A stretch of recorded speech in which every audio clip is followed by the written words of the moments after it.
We are in the twilight of the May edition of Arcane Games and Events Open Series in May, of course. It's Season 3, and we are going to crown yet another champion in just moments. Let's go ahead and take a look at that top 8 bracket. You just saw Peter Buddensiek take down Travis Wagner, and that's not the only Draconic hero that is just falling left and right to these assassins. Taotao assassinated 2 Draconic warriors on his way to the finals here, and Peter did so in kind against Travis. Wow, we're really seeing that not heavy hitters, the hunted storylines play out. Assassins in all different shapes and sizes and masks taking out the Draconic heroes that are chasing them down. Bottom line, the hunted is looking absolutely fierce after this top 8 bracket has played out. Just by the time we were in the semis, it was nothing but hunted. Yeah. And we are ready, so we're going to proceed on down to the match area and crown ourselves yet another champion here in May. Looking forward to it. It's Peter Buddensiek on the left side of your screen, and in the other corner, it's Taotao, the Scourge of Santa Clara, the man that took down not only a battle-hardened, but also a ProQuest Plus in the same weekend. Man, does he know how to play this hero. Oh, yeah. I will say Peter does too, so I'm looking forward to seeing how this falls. It'll all kind of come out to how much Taotao can leverage the 2 hero abilities that he has now. That being said, Taotao does run a lot of dagger pumps here. He's mainly a dagger-centric build, and so if he's not able to totally capitalize on the stealth go again, then Peter might be able to close out this game the old-fashioned way. Peter just giving that hand, pitching it away, 2 daggers up front. Could help in a fatigue match to get a little bit card ahead. Buying himself a little bit of space. Taotao is incredibly used to playing long games. He is a fatigue master and has been doing it on Azuri for a very long time before he finally switched to a different assassin at the advent of the Hunted. It's cut from the same cloth, coming out of the hand of Taotao, which means that he has perfect information about what is going to be coming his way. And also, Peter is going to be marked. And pairing that alongside Bonds of Agony, Justin Nick is just the kind of information Taotao wants to see. Really good to peep that before it comes down. And the follow-up, Michael, it's not just going to be a Hunter's Clave for 5. It's going to be Kiss of Death for 8. Ouch. A monstrous attack here, especially when your opponent, when your opponent's hero ability gives this attack go again. Very true. Very true. And Arakni Marionette is also giving an extra little boost there. Yeah, I mean, it would have had go again anyway. Yeah. Well, go again on hit. 9. Right. 29. And Peter takes it. Well, there goes our fatigue fantasy. Yes, it seems to be that it's going to be a bloodbath here for the finals. Could happen even quicker than we think. Hunter's Clave is the follow-up here. 1 go again, threatening to remark Peter, despite the fact that he just lost the mark conferred by cut from the same cloth. And it looks like Peter, even though Taotao knows exactly what he's going to do, is opting to do it anyway because it's extremely powerful. 27. Flicking the Kiss of Death is Taotao, giving Peter a good smack on the lips. And another mark to boot. And starting the game off with a 3-card 14. My goodness, and it's a 6 into Arakni Trapdoor. Things are coming up Taotao right now. He is making this look awfully easy, especially when you can play 5 intellect hands with a card in arsenal. Yeah, that was a 3-card 14. A card banished there, but then swiftly pulled back from Taotao. Perhaps mind gaming Peter because he didn't bring any traps in. That's not likely. Peter, however, staring down a hand that Taotao knows all about. It's Justin Nick, Tarantula Toxin, Bonds of Agony, I believe, and Pain in the backside. A very fearsome hand, gotta say. But usually only if your opponent doesn't know what's coming. Yeah. I wonder if maybe Taotao, due to knowing it, is just going to lay the whole hand down, and I don't know. He has the ability to withhold some information. I think he just flashed a shelter from the storm, too, so he's going to have at least 7 just in defense reactions at the ready for this Bonds of Agony. Really good timing. 3 go again. Pain in the backside is the beginning of this turn for Peter. 3 go again, looking to get a little bit of extra damage and a mark off on hit. No reactions. Yep, and there it is. And then this. We are racing. First blood is drawn on the side of Arakni Marionette. Down to 36 is Taotao. 26 plays 36, a 10 life deficit. Feels like a mountain for Peter to climb right now, but he's got a lot of cards to do it. Bonds of Agony coming in. First stealth attack for Peter, so it'll have go again no matter what. And Taotao gets all of the information here. He's got another defense reaction in hand as well. So he can just kind of say no blocks and just make Peter react on this. Of course, the risk is, even though you know all the cards in hand, it's possible that there's maybe another Bonds in Arsenal or something. So Taotao doesn't have perfect information. And so this block here could still get a little bit slippery. One of the things I want to draw our attention to is after we resolve all of these things, we've got Tarantula Toxin. Taotao is putting that blocked card face down to show that it is no longer blocking. There's also a flick of the Hunter's Clave and a Just a Nick to boot, which means that this Bonds of Agony, I'm going to pause for Peter to do the math for me, is coming in for 9, I believe is what he's indicating there. So easy block with the reactions Taotao has in hand and in Banish. Currently, no blocks on this attack because Tarantula Toxin essentially shredded the Stains of the Redback. 2 traps plus the Shelter from the Storm is going to absolutely blow Peter out at this point. Close the chain. Closing the chain is Peter Buddensiek, licking his wounds as Taotao gets to keep 2 cards after what should have been a totally backbreaking play. Peter does have a follow-up here, though. It is Codex of Frailty, and let's see what he elects to grab here. Yeah, that is a very good card. Unfortunately, there just hasn't been that much put in the yard as of yet, so Peter's best target here is just pain in the backside.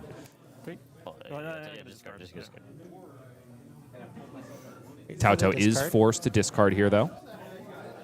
And I guess the upside here is Peter definitely has the tempo at the end of this turn and may have the ability to string together another huge powerhouse turn after this, but sending it.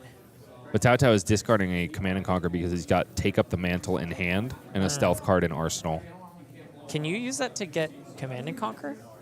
No, it has to be a card with Stealth. Right, okay. Taotao having to think here, decides to block anyway. Just holds on to the Kiss of Death. Probably going to draw up and pass.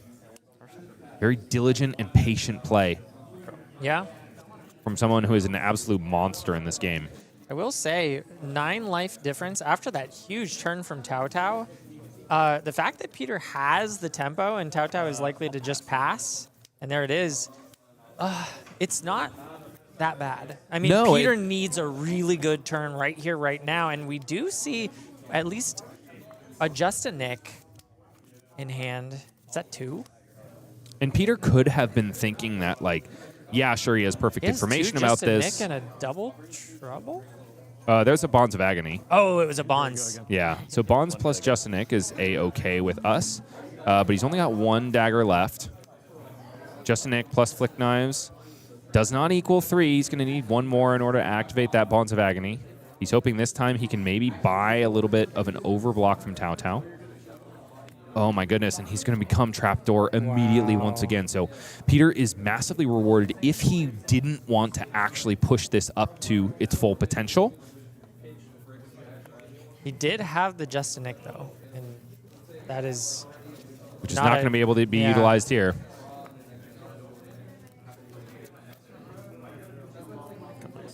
Unless he wants to just leak 1 damage and banish the top card of Taotao's deck.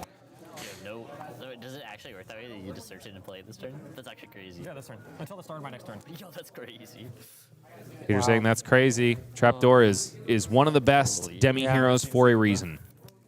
So the Mask of Deceit is a really interesting card in this matchup, specifically on the Slippy side of the board. Because when Arakni Slip Through the Cracks becomes any other of one of those demi-heroes, his hero text ceases to exist. Which means that if Taotao at some point sends a stealth attack thinking that it's going to assuredly have go again no matter what, there's nothing to stop Peter from blocking with that Mask of Deceit, transforming into another hero, and robbing Go Again from that stealth attack. That's kind of cool. That being said, Taotao has plenty of counterplay to that. He can always flick knives in a Hunter's Clave to then mark Peter, and if he's not blocking it out properly, then Marionette would still confer Go Again. There's just a lot of intricacies to this deck. Yeah, absolutely. And Both of Peter these. sidestepping that overblock and going and putting the Double trouble. double trouble with, and I like this here. The Snapdragons is the second reaction to then send another power card. And is the last card in his hand a reaction? It's a Shelter from the Storm, so Oh, he's going to be that's insulated right. a little bit Okay. on the next turn. So passing back over to Taotao. Peter is climbing a mountain here. 26 plays 30. Only 4 life points separate these two players. Taotao, however, has a Kiss of Death in arsenal and 2 cards in hand with which to work. Kiss of Death is going to be the first one here. And this one currently has Go Again. As you pointed out, he can rob him of it if he chooses to. Especially because Taotao is currently Arakni Trapdoor. Yeah. So there's no counterplay he can use here because Peter is marked. That would be a very interesting play. I don't know if it's the right time or not. I kind of think this is the only chance he's going to get, really. 22. Well, I mean, he has other ways to use the mask on offense. Sure. Which, like, you can do both of those things. You know, you block with the Mask of Deceit, you become another hero. That being said, Taotao is not marked, so Peter wouldn't be able to choose. Flick Knives coming through off of the flick of the Kiss of Death, and then Shelter from the Storm in Peter's arsenal covers up that Leave No Witnesses very nicely indeed. There is a 10-life deficit once again for Peter, and he's got himself 3 cards. Orb Weaver Spinneret is the first, going to generate a Graphene Callistra and confer +3 to the next attack with Stealth this turn. Yeah, and things are looking tough right now for Peter. However, he's gotten through some of those really important pieces. 2 trapdoors have already been, gotten through. Of course, he could keep hitting 6s, but at the very least, the guaranteed one off the mask is gone, and that feels good. No Go Again on the floor. Good, clean, Slippy play here. Orb Weaver Spinneret, Kiss of Death. Has the Go Again, of course, even though it's shored up by Taotao. This Kiss of Death is going to get flicked, confer 2 points of damage there, and it looks like Taotao is saying no blocks, but there's a Sink Below lurking in the hand, which means no damage from this Infect, no Blood Rot, infecting our Marionette friend. Slowly clawing his way back, 20 to 28. 2 cards for Taotao to work with, and another Kiss of Death. Is this the third one? This is the third one, but he has recurred one thanks to Peter's Codex. That will happen a lot in this matchup. So maybe the third of 6 or even 9. 3 Go Again here. Again, Peter has the opportunity to block with a Mask of Deceit and potentially turn off this turn, but Taotao was always going to flick that Hunter's Clave. Means that 1 damage is coming through. I think Peter has himself a Shelter from the Storm in hand, Okay. so he could cover that up, but elects no, maybe just, no, it is in the hand right there. Yeah. He also has a Sink Below in Arsenal, I think. So Shelter from the Storm covering up all of the damage on that Kiss of Death. Has Go Again, though, because Taotao has both the text of Slip Through the Cracks and Marionette. The follow-up here is Codex of Frailty. Peter is a little bit insulated, but Taotao finding himself a Leave No Witnesses. Yeah, really good card. Of course, having another D-React here would be great. And Peter No block distractions. just snap blocks, Sink Below, bottoms a card. I'm going to go to my FAs and transform first, then ponder. Okay. Transform before the Ponder. 6 this time. 'Cause I'm out. Oh, No. another 6. This time Taotao not happy to see it. Because, because he's no out more of traps? Yeah, that would, and he just doesn't even go to look. So Yeah. that's got to be it. I guess Taotao respects Peter too much to go for the bluff. Yep. Kiss of Death is the lead off for Peter Buddensiek. 3 Go Again here. 1 card in hand. I'm sorry, 2 cards in hand. One of which is Double Trouble. I think there is a Tarantula Toxin as well, so Peter is probably wishing... Yeah, it is a Tarantula Toxin. He really would have rather Taotao block with a card there so he could get maximum value. Decides to hold on to it and see if there's a better use case for it down the line. I believe he has a Frailty, so that should be for 0. That should be for 0. You are correct about that. Actually, Peter's catching it now. You can take it back. You know, Oh, if you want to saying he can take it back if he wants to. But Peter's like, I don't really have anything better to Yeah, do that's anyway. kind of all he's got. I'll just Yeah, He's just going to sending send it. double trouble. No go again on this one. yeah, no dragon on this one. Still a better choice. 1 is more than 0.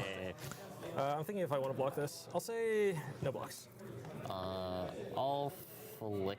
Yeah. So I'll take 2. Yep, Do 22. you have a second reaction? No. Take 1. Unfortunately, no second reaction here because it is Tarantula Toxin, and the only mode chosen right there would have been give a card defending an attack with stealth -3. And unfortunately, there were no blocking cards because Taotao is very happy with this hand, it would seem. Orb Weaver Spinneret in the blue is the leadoff. Yeah, despite the life totals becoming equal almost, 5-card hand is scary, and a Bonds of Agony is scarier. And it's got go again. However, Taotao is Arakni Trapdoor, so this is another instance where Peter could just shove Mask of Deceit in front of this and turn off go again. True. We'll have to ask him after the game if he never does that play, if he is aware of it. Which, granted, I mean, Taotao has a plethora of attack reactions here, so it's not like this turn lives or dies based on whether or not he has also go has again. Snapdragon Scalers, so True. that might not be the sneaky play that it's made out to be as long as those are still on the field. Especially when you're dealing with a Bonds of Agony. But Peter has gone through a ton of defense reactions here, but he is thumbing himself a Mask of Deceit. Okay. Can he be so lucky and transform into Trapdoor? Oh, yeah. Looks like Moving it's 7. an 8 block here. Peter is rolling Taotao's dice. 5. It's a 5, becoming Tarantula. Okay. Peter thought for sure it was going to be a Trapdoor for him as well. I think Peter possibly laughing because he doesn't have the demi-heroes. I'm thinking. Borrowing from Taotao graciously. Taotao thinking here. You got 2 cards left. And Bottom line, currently no. Arakni Slip Through the Cracks has become a new hero, which means that his hero text is no longer relevant, and Taotao being Arakni Trapdoor has no way to give this attack go again unless there's the it's the Snapdragon Snapdragons, Scalers. yep. And here they come. So Bonds of Agony is going to have go again here, which means that Peter way overblocked this. Oof. But what is going to be the follow-up from Taotao here? Looks like it's a Mark of the Black Widow. So I think one of those... 1 go again. No. Pitching it. Ah, this is another clever play here. I think this is going to be a Take Up the Mantle here.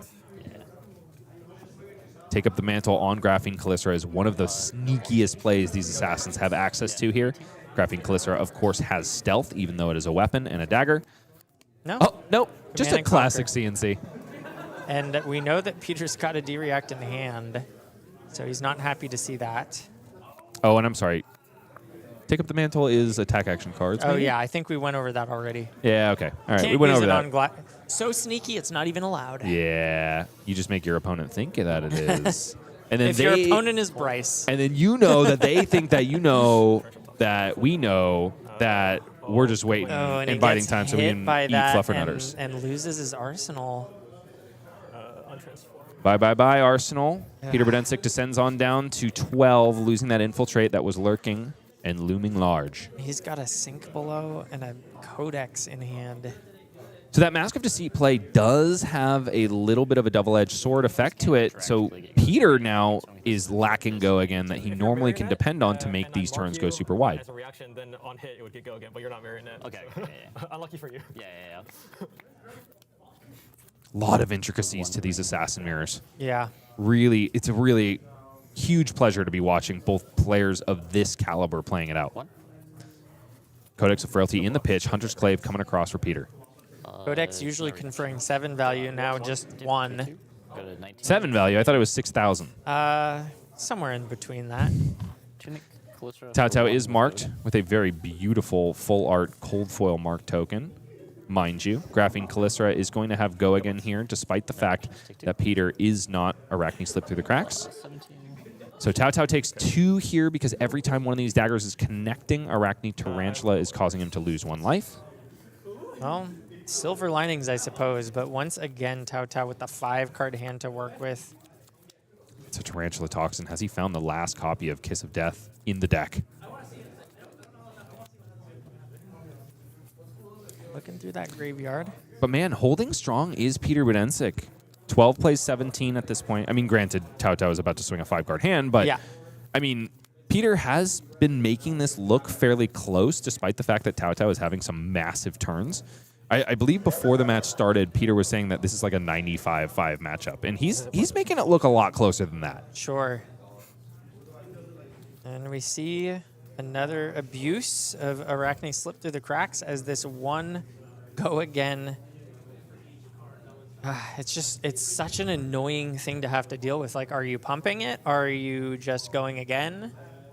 Luckily for Peter, he does have a D-React in Arsenal, so he's got a little bit of insulation against the pump and goes and reaches for that tunic to just say, oh, and another block. Always gamble. 4 block to 1. Always gamble, says Taotao, flicking a Hunter's Clave. Peter becomes marked, which probably means that Take Up the Mantle from the Arsenal is coming out to play. Yes, indeed. Oh, why not 2? I'm going to Turning into probably Bonds of Agony, yes, indeed, because that is the 3rd attack reaction necessary to turn on the full power of that card. 4 blocking 10. Ew. 11. This is 11 thanks to the Arakni Marionette hero text. If he doesn't have 2 D-Reacts, he's getting hit by this. That's 1, but I think all the others have been played. Peter's sinking away a Command and Conquer to see if he can find another one. Alas, no, it is a double trouble. It's more than 1, right? It's 8 on. Oh, yeah, sorry, take Taotao saying take 1. Peter's like, surely there's more than that. I synced my good card away. Unfortunately, Peter's saying he sunk his good card. It was Command and Conquer. He was never going to be able to play it on his turn because almost assuredly Taotao would have Bonds of Agony it away. Instead, it's Persuasive Prognosis. Probably going to find a lot of good, juicy copies in the deck. Yeah. There's that. There's that. And there they go. Never to see the light of day. Proggy Woggy no more. You got 1 sink, 1 shelter. And as painful as it is to lose that card, it's even more painful in this spot because he's now down to 2 left to defend his 8 life. And Taotao still has 2 as well. It's another nasty turn for the Marionette, who is definitely holding the strings in this match. Our 4th seed versus the 3rd seed here at the finals of the May AGE Open Series. And he's putting on the hurt. A Calistera coming in 4/4 and 1 card left in hand. If this is like a Tarantula Toxin, oh my god. You called it, brother. Yeah. And that should bring Peter on down to 1. The defeated from Peter. You hate to see it, but this is a $200 match that seems to be going the way of Taotao right now. Peter does have a retort. It's just pain in the backside with a cheeky little 2 hands put together because surely he has something to follow up with, right? Yeah. Just praying to the brick lords that Taotao bricks harder than he's ever bricked before, but 3 usable cards in his hand at this moment. A flick comes through, 1 plays 16, and Taotao is in a position that he has been in all day long, where he is master and commander of this flesh and blood game, and boy, is he sending some nasty pain Peter's way. Right now, it is up sticks and run into Graphene Calistera. This is 5, currently with go again because of Arakni slip through the cracks, doing a masterful job of utilizing both players' hero abilities this game. Goes ahead and closes that chain. Sends another one. Another up 6 and run. Why not? Flick knives. Yeah. And down goes Peter Buddensiek, which means Flicks his own dagger in response. Taotao Chu has taken down yet another high-profile Flesh and Blood event. This one, the AGE Open Series, May Open, Season 3, taking it down, taking home $400 and 30 AGE points, cementing himself as a mainstay and a contender for the Players' Championship. Congratulations to Taotao. That Assassin Mirror was brutal. And I think despite what you told me, it looked really, really tough for Arakni slip through the cracks to deal with that go again on every single stealth card. It's incredibly hard, but Peter did do a good show of it. He did his best, and you know, that is one of the considerations of bringing Slippy to any event. You have to be prepared for these Assassin Mirrors. We are going to have one Assassin age out sooner rather than later. New should be gone fairly soon. Either way you slice it, and then, I mean, Marionette is just not as high in popularity, but Taotao's doing everything he can to make people believe that this is the best deck in the format. I really like what he's done with the deck. I mean, what I've traditionally seen as the Assassin's weakness, which is sort of lower damage numbers, he's just gone and said, what are you talking about? I do massive damage. These daggers, the kiss of death, like he had a 3-card 14 in damage. That's not a low number at all. So proving me wrong a little bit. Stabby, stabby, flicky, flicky is the name of the game as if you're Taotao Chu, which means that we've got a very fun job to do now, Michael. We are going to crown the AGE Open champion for May 2025. Awesome. And also confer a little bit of prize money and AGE points. That's right, it's $400 to Taotao Chu and 30 AGE points. But Peter's not going home with nothing. He's got $200 with which to blast in Las Vegas, which is his hometown. Ooh. Probably all on slots, I would have to imagine, based on what I know about Peter. Okay, I didn't know he was a casino gambler. No, he's not. He's a flesh and blood gambler, and we like him even more for that. But we'll have an interview with our winner, Taotao Chu, in just a moment. We'll be back with more talkie-talkie and less stabby-stabby after this. Ladies and gentlemen, it is yet another AGE Open that is closing itself in the twilight at Top Deck Keep in Riverside, California. I am here with our winner, Taotao Chu. Congratulations, my friend. You're on an absolute tear at the moment. We've been calling you the terror of Santa Clara all day long after you took down the Battle Hardened and the PQ Plus in a back-to-back weekend, and now you're here showing just how strong this Arakni Marionette build is of yours at AGE. Yeah, I think prior to High Seas release, with basically all of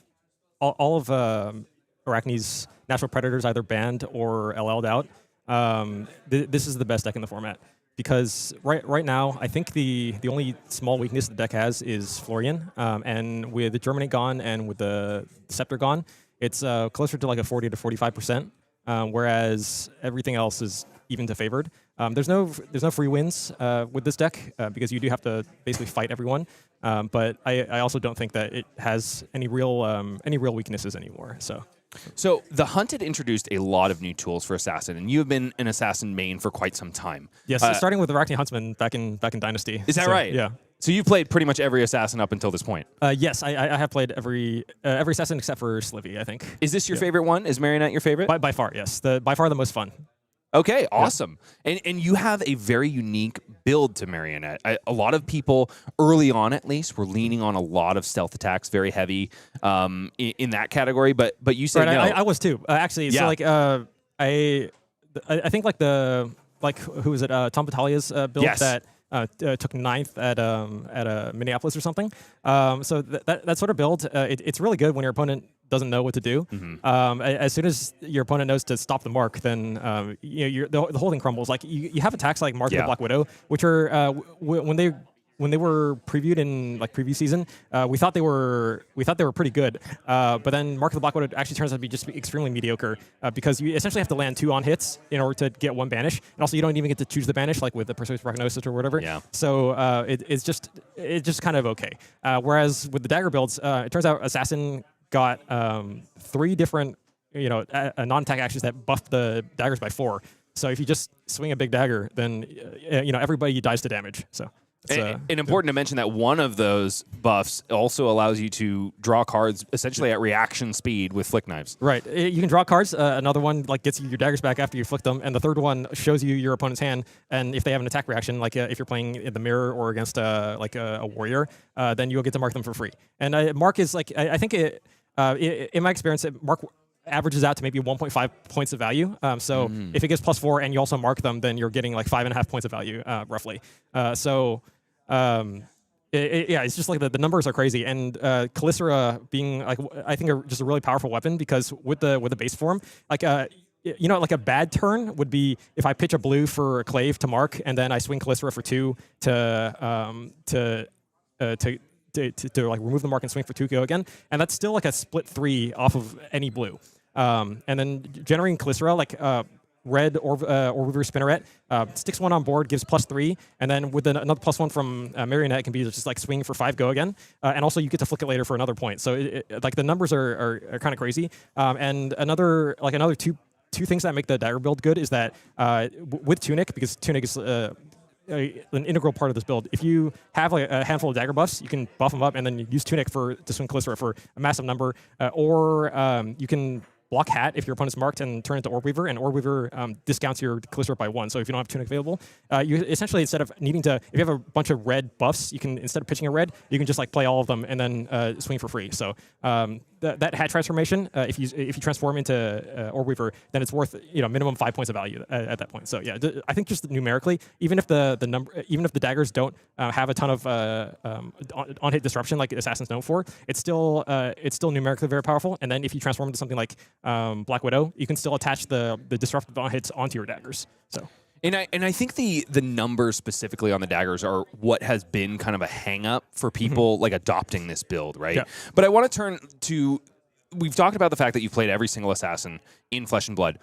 I wonder, because this build utilizes so many of the new tools from the Hunted, are you actually able to lean on a lot of your older assassin experience in like manufacturing this Marionette list and like the intricacies of playing it, or is it really a new skill set? Yeah, well, yeah, like this list basically started out as an Uzuri list where I started trimming, the 2-for-6s and brought in more mark on hits, and then eventually I brought in more dagger stuff, and then I took out like some of the less good stealth attacks, and then like more dagger stuff, and then now like I'm sort of on this hybrid list where I know like some people who have taken out my list and adopted it into like more of a pure dagger style. They're running stuff like Incision is like a +3 react just for daggers, and it blocks 3, so that's okay. And then like Shreds instead of Take Up the Mantle. I'm still more on like a hybrid list where against aggro decks that I want to disrupt, like Syndra, for example, I'd still rather have cards like 1 or 2 Mark of the Black Widow, so that I can actually take a card to, making 4 cards, 3 cards instead of 4 cards is pretty good against aggro decks. And then against longer matchups, I'm running a total of 9 D-Reacts currently, so like 3 Sync, 3 Shelter from the Storm, and 3 Traps. And so against matchups like Verdansk, for example, you take them all out, you bring in 9 dagger cards, and you start swinging the daggers. So. It's hard not to be tempted by it when I hear you actually talking about it and breaking down the numbers, which is why I want to point people to somewhere where you basically did a masterclass of this deck after your Great Santa Clara run, and that was, of course, with Alan Lube on YouTube. Yeah, we talked for I think a couple hours about just like the various lines. I think we didn't go too in depth into, like, one thing I haven't done with him is maybe gameplay videos of like kind of breaking down the lines of how to play. But I also think that experience is the best teacher for this sort of thing. And this is also, I personally believe it's like the most difficult deck I've played in Flesh and Blood, and it's definitely one that will just like crap on you if you don't know how to navigate the hands. Obviously, like my one game on stream playing against Slippy, it's a pretty favorite matchup because he's giving his ability to me. But in general, because you don't have any free matchups, you have to actually play well in every single game.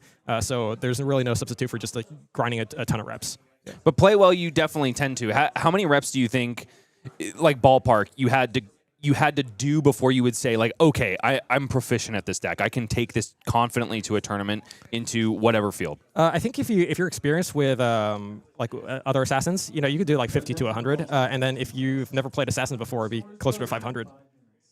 Are you 500 in, would you say? With this deck, maybe around 500. And then just like, I think like with the previous assassins, over 1,000. Yeah, absolutely. So, is Uzuri ever going to come back into favor for you, or is Marionette it? If Uzuri gets another specialization that's really good, maybe. I think the problem with other assassins is like, so Nu is Nu's kind of her own thing. She gets to play the Mystic cards, and she's like still a pretty solid deck. The other assassins, we have Slippy, which I personally don't like the play style. So whether or not it's good, it's not relevant to me because I just don't really like the style of just like plopping down your entire hand every turn and then like maybe blocking a little bit and then like throwing down another 3 go again react. It's kind of like you're playing Fi, but you have some on hits and some reactions. It's like not really a style I enjoy. And then there's like Uzuri and Huntsman. Huntsman, unfortunately, because any specialization that gets printed over Huntsman also works in Marionette. Marionette just has a way better text. So right. Unfortunately, Huntsman is out. Uzuri, her text is also just, I think, worse than Marionette. Because she doesn't just natively give +1, and like I think some of the newer Uzuri lists that have seen some success are still running some of the dagger stuff. But if you're running dagger stuff, like you might as well just play Marionette, right? And you get your +1 on the Callisto. So yeah, and you get to transform into Orb Weaver. So it's just crazy. Yeah.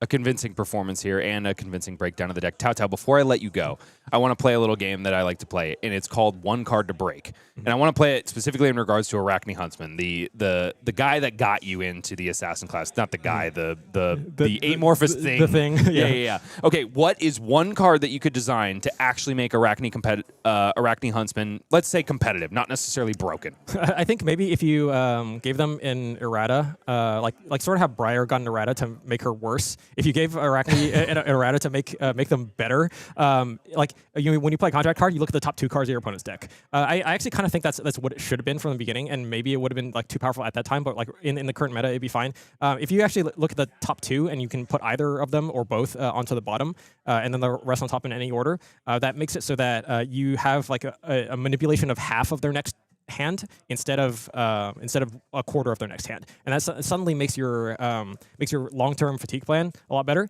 But I also think it's one of those heroes that it's kind of fine to be worse.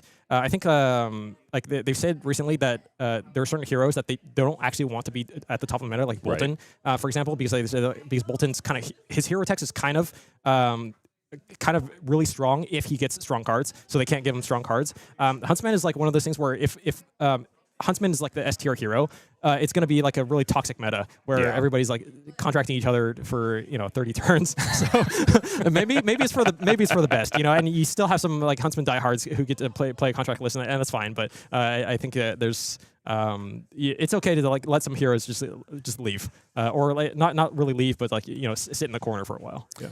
Well, Taotao, you've taught us how to break Marionette. Ultimately, you've taught us how to potentially make Huntsman a little bit more competitive. There's only one thing left to do, brother. Go ahead and put that medal on your head and wear it proudly, my friend, because you are the AGE Open May champion for Season 3. Congratulations, thank brother. You very much. Thank you so much for being here, and thank you all out in Radio Land for watching. Go ahead and tune your sets back over to the LSS-sanctioned broadcast at the world premiere in Taipei. Thank you so much for being here and sharing your time with us and making AGE so very special. To all of you competitors in New England tomorrow, best of luck. We can't wait to see what you bring to this newfangled meta, which is only going to last for about a week. Yes. And we'll see you next time. Cheers, everybody.